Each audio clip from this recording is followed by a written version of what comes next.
बिस्मिल्लाहिर्रहमानिर्रहीम। दोस्तों, आप देख रहे हैं आपका अपना यूट्यूब चैनल आसान उर्दू ISBL और मैं हूं क़ारी फ़हीम अहमद क़ासमी। मेरा अज़ीज़ दोस्तों, इस्लाम की बुनियाद 5 चीज़ों पर है। अव्वल, कलमा तौहीद का इकरार करना। दूसरा, नमाज को कायम करना यानी नमाज़ पढ़ना। तीसरा, ज़कात देना। चौथा, रमज़ान शरीफ के रोज़े रखना। और पाँचवा, हज यानी हज बैतुल्लाह। दोस्तों, इन 5 चीज़ों में से 3 चीज़ें तो ऐसी हैं जो हर एक आकिल मर्द औरत पर फ़र्ज़ हो जाती हैं। मसलन कोई ईमान ले आया, उसने कलमा तौहीद का इकरार अपनी ज़बान से और अपने दिल से कर लिया, तो अब उसके लिए ज़रूरी है कि वो नमाज को पढ़े और रमज़ान शरीफ के रोज़े रखे। लेकिन बाद की जो 2 चीज़ें बच रही हैं, ज़कात और हज, ये उन लोगों के लिए है जो साहिब निसाब हो, जिनको अल्लाह ताला ने माल से नवाजा हो। दोस्तों, आज की मेरी वीडियो का जो मौजू है वो ज़कात के ऊपर है, क्योंकि रमज़ान शरीफ का महीना चल रहा है, रमज़ानुल मुबारक का महीना चल रहा है। और रमज़ानुल मुबारक के महीने में बहुत से साहिब निसाब अपने माल का हिसाब लगाकर ज़कात अदा करते हैं। दोस्तों, ज़कात क्या है, कितनी अदा होती है और किसको अदा होती है और किसको अदा करनी चाहिए, आज की वीडियो में मैं इन्हीं बातों पर रोशनी डाल रहा हूं। तो बने रहिए आप हमारी वीडियो में आखिर तक।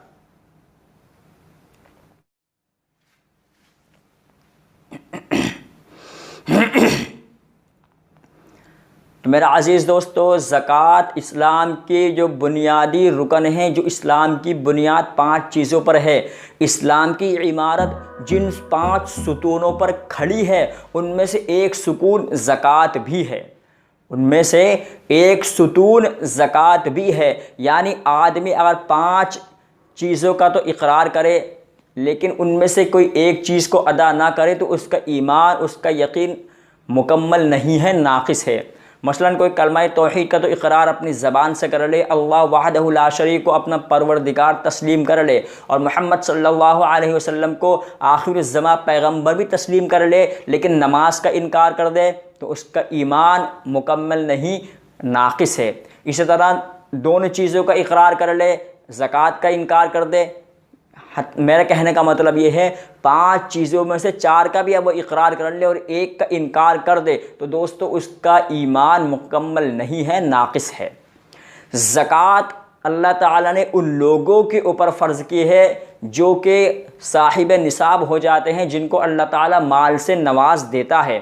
दोस्तों, माल से नवाज देने का मतलब ये है कि जब उनके पास इतना माल हो जाए, जैसा हदीस पाक में है कि 7.5 तोला सोना और 52.5 तोला चांदी, ये उस वक्त के हिसाब से अल्लाह के रसूल सल्लल्लाहु अलैहि वसल्लम ने एक मिसाल देकर बताया था कि अगर आपके पास अपने इखराजात से इतना माल ज़ायद हो जाता है, जिसकी कीमत 7.5 तोला सोना और 52.5 तोला चांदी बैठ जाती है, तो आप साहिब निसाब हैं। फिर आप उसका तकरीबन 2.5% यानी 2.5% उसका आपको ज़कात अदा करनी है। ज़कात उन लोगों के ऊपर फ़र्ज़ हो जाती है जो कि 1 साल गुज़र जाए और उनके पास इतना माल ज़ायद है, सोने चांदी वगैरह की चीज़ उनके पास मौजूद है, और 1 साल उस पर गुज़र जाए तो वो फिर उस माल की ज़कात अदा करेंगे। यानी अपने माल की वो 2.5% माल को अल्लाह के रास्ते में ख़र्च करेंगे, गरीब व गुरबा पे मसाकीन में ख़र्च करेंगे। अब दोस्तों, ज़कात हिसाब कैसे लगाया जाएगा?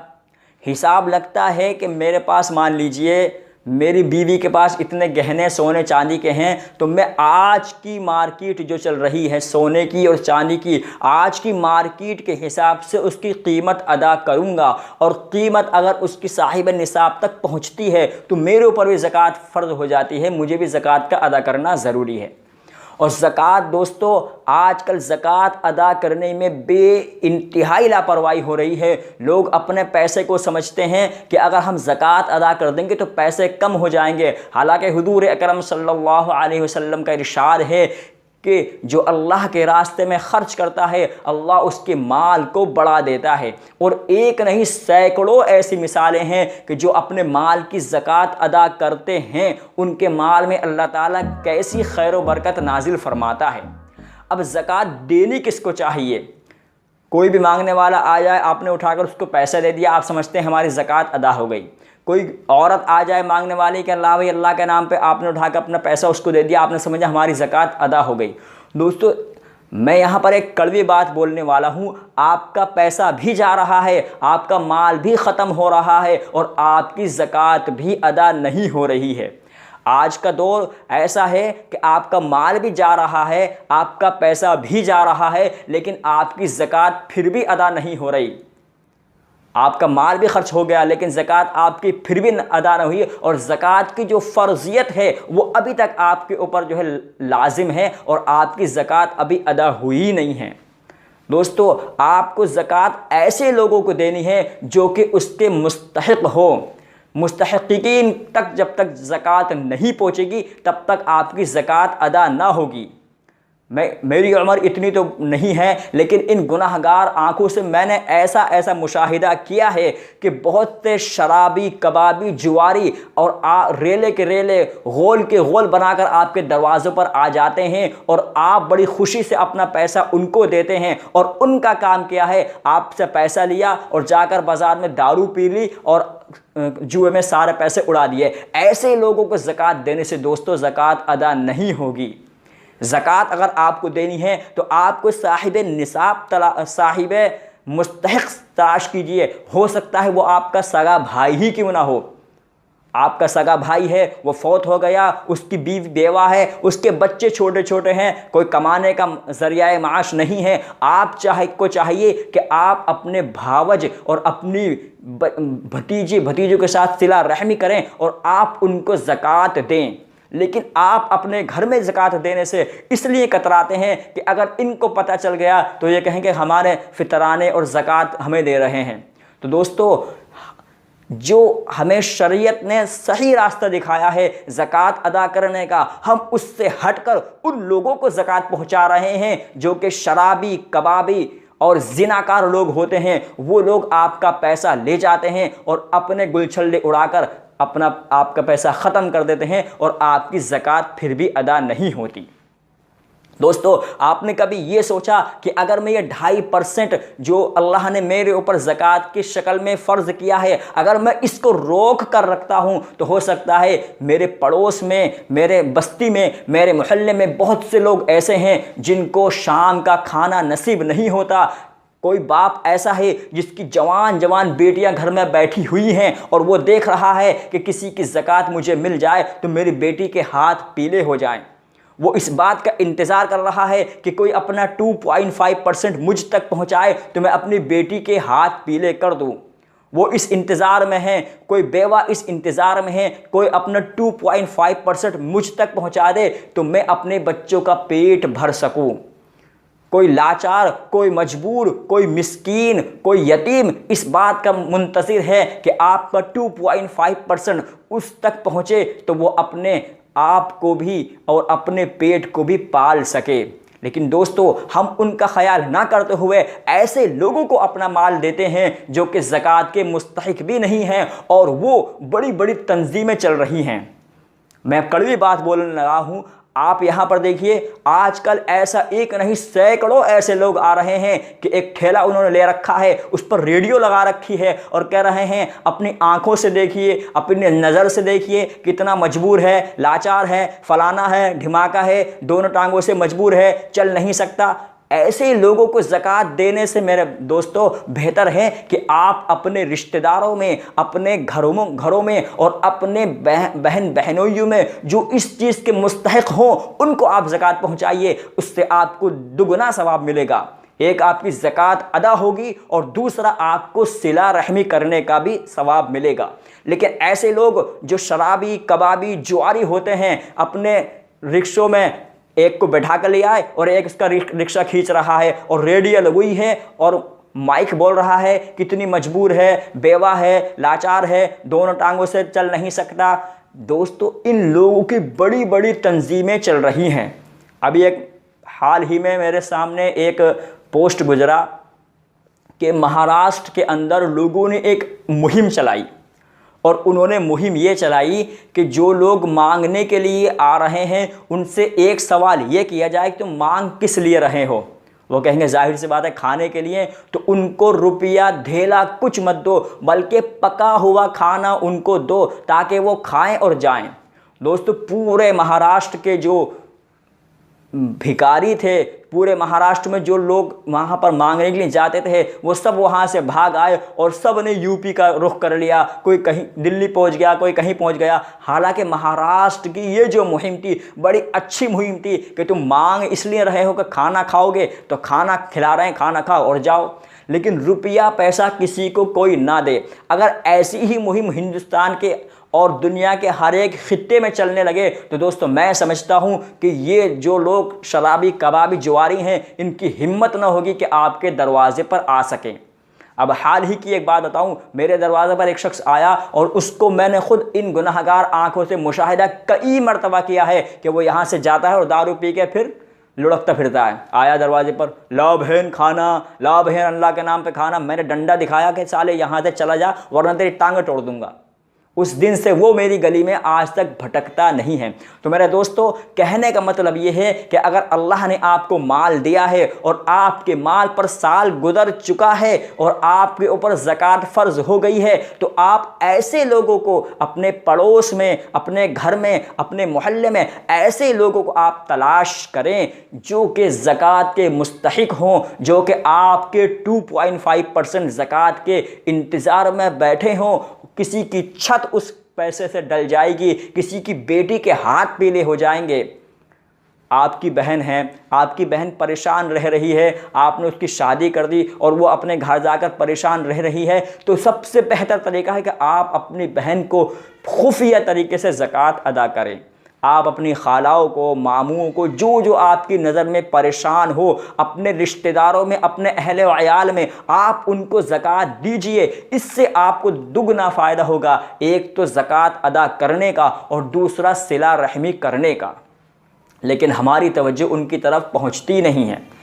यहाँ पर एक रास्ता उलेमा ने और ये निकाल दिया है कि अगर आप अपनी ज़कात को सही तरीके से अदा करना चाहते हैं तो आप मदारिस का रुख कीजिए, क्योंकि जिस मदारिस में तकरीबन 40 तलबा ऐसे हों जो कि उनका कफ़ील पूरा का पूरा मदरसा हो और वो मदरसे की तरफ खा रहे हों, मदरसे की तरफ ही रह रहे हों, मदरसे ही में रह रहे हों, मदरसे का खा रहे हों और तालीम हासिल कर रहे हों, तो ऐसे मदारिस का भी रुख किया जा सकता है अपनी ज़कात अदा करने के लिए। दोस्तों यहाँ पर मैं कड़वी बात बोल देता हूँ कि आपका पैसा भी जा रहा है और आपकी ज़कात भी अदा नहीं हो रही। आप अपने पैसे का सही इस्तेमाल कीजिए और सही लोगों को ज़कात दीजिए। दोस्तों अगर आपकी ज़कात सही लोगों तक पहुंचने लगी तो हमारे ऊपर जो आलात, जो आफात, जो मुसीबतें आ रही हैं, अल्लाह ताला उनको ख़त्म फरमा देगा, रहमतें नाजिल फरमा देगा। आज बारिशें क्यों नहीं हो रही? आज बारिशों को रोक क्यों लिया जाता है? इसलिए लिया जाता है कि हमारा पैसा तो जा रहा है लेकिन ज़कात फिर भी अदा नहीं हो रही।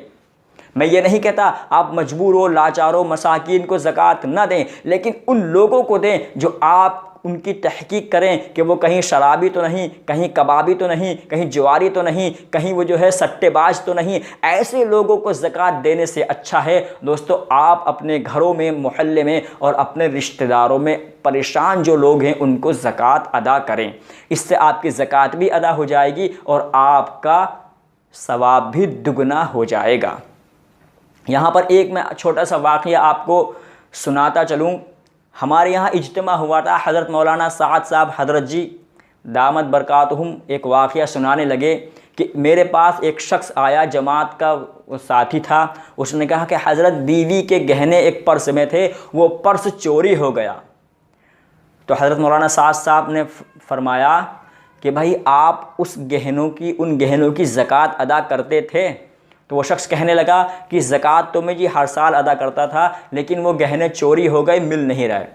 तो हज़रत मौलाना साद साहब ने, हज़रत जी ने उनसे फ़रमाया कि आप फिर फिक्र मत करो, आपने अल्लाह के हक़ को अदा किया है, अल्लाह आपका हक़ कभी नहीं मारेगा। तो दोस्तों कुछ दिनों के बाद में हज़रत मौलाना साद साहब ये इज्तिमा के स्टेज पर बैठकर ये बात बता रहे हैं कि कुछ दिनों के बाद में वो शख्स आया और उसने कहा कि हज़रत तकरीबन 6 महीनों के बाद में मेरी बीबी का वही पर्स और बिल्कुल वैसे ही साजो सामान जो था एक शख्स लेकर आता है और कहता है कि भाई मैं तकरीबन 6 महीनों से तुम्हें तलाश कर रहा हूँ और आपका ये पर्स है, और वो मुझे लौटाकर चला जाता है। वो कौन शख्स था, क्या था, मुझे आज तक उसका पता नहीं चला। और ये हज़रत मौलाना साद साहब हज़रत जी जो अमीरुल हिंद है, जमात के जो अमीर हैं, उनकी ज़बानी में आपको ये वाक़या सुना रहा हूँ। और अभी हाल ही की बात, जिस जगह हम तरावी पढ़ा रहे थे उस जगह हाजी जी कहने लगे कि भाई ज़कात अदा करना बहुत ज़रूरी है, और मैंने इसका मुशाहिदा कर लिया। मेरे यहाँ तकरीबन 6-7 सालों से माल लगा हुआ था और वो माल ऐसा बोसीदा हो गया था कि उसको कोई 150-200 रुपये को लेने को भी तैयार नहीं था। लेकिन मैं ये सोचता था, हाजी साहब कहने लगे, मैं ये सोचता था कि यार ये बिकेगा तो 200 रुपये किलो ही बिकेगा, इससे कम बिकेगा नहीं। और मैं हर साल 200 रुपये किलो के हिसाब से उसकी ज़कात निकाल देता था। जो लोग मदारिस के सफ़ीर आते वो भी कहते भाई हाजी साहब आपके उस माल का क्या हुआ, तो कहने लगी अभी तक तो कुछ ना हुआ, रखा हुआ है, बहरहाल मैं उसकी ज़कात अदा कर रहा हूँ 200 रुपये के हिसाब से। तो दोस्तों हाजी साहब बताते हैं कि 6 सालों के बाद में जब वो एक मेरे पास बायर आया और उसने उस माल का सिलेक्शन किया तो उसमें से 25% यानी 25% उसने माल को निकाला और कहा भाई अब इसके रेट बताओ क्या लोगे। तो हाजी साहब ने कापी कलम उनके आगे कर दिया कि जी आप ही लगा दो। वो कहते ना हाजी साहब आप ही लगा दो। तो कई मरतबा ये कहने के बाद में हाजी साहब आप ही रेट लगा दो, आप ही रेट लगा दो। तो वो बायर कहता है चलो कोई बात नहीं भाई, इसके रेट तो आपके मैं खुद लगा देता हूँ, इसके रेट तो 2500 रुपये के पड़ते हैं, लेकिन मैं आपके 2000 के लगा देता हूँ।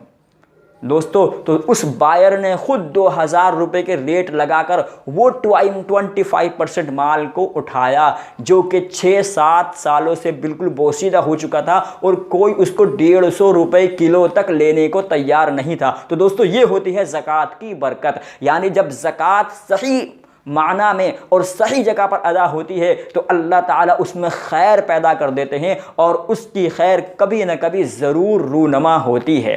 तो दोस्तों मेरी आपसे यही इल्तिजा है कि आप अपने अपने माल की ज़कात और अपने अपने माल को हिसाब लगाकर निसाब पे एतबार से ज़कात ज़रूर अदा करें। अब जो शख्स ज़कात का इनकार करता है उसका ईमान नाक़िस है, नामुकम्मल है। हज़रत अबू बकर सिद्दीक़ रज़ियल्लाहु ताला अन्हु का वाक़या बड़ा मशहूर है, कुरान करीम में उसका ज़िक्र है कि हज़रत अबू बकर सिद्दीक़ रज़ियल्लाहु ताला अन्हु एक मरतबा एक जगह से गुज़र रहे थे कि तो यहूदों का एक बहुत बड़ा जलसा हो रहा था। उसमें उनका आलिम ये बयान कर रहा था यहूदियों का कि लो जी अब तो मुसलमानों का अल्लाह गरीब हो गया है कि वो मुसलमानों से पैसा लेने लगा ज़कात की शक्ल में।